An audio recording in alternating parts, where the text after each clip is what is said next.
The best thing that you can do when you buy a car, it doesn't matter what state you're in, is get yourself over to the nearest credit union. You buy a car and you paying a high interest rate. You got some states where your interest rate is 28, 30%, right? Why are you still in that same loan? You should have refinanced. The best thing that you can do right after you get that car, after you made one payment, they get one payment in the book, you have the title, or the title's on its way to you.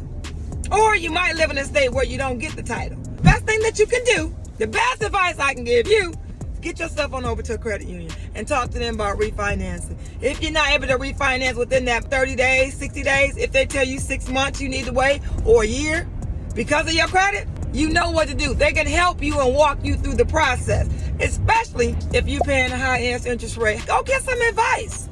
So at least you can know what you need to do to get out of the high interest rate.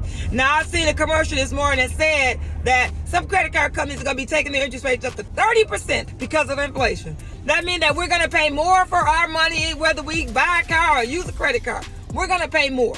Yeah, I know I'm talking about cars, but I had to tell you about what I saw on Good Morning America about a credit card. It upset me so much that they're going to take a credit card interest rate up to 30%? What the heck? So take a minute and go to my YouTube channel, Regina, the Queen of Car Loans and Credit, and subscribe. Subscribe for me, because I'm sharing valuable information every day. So help me. All right, I'll see you in the next video.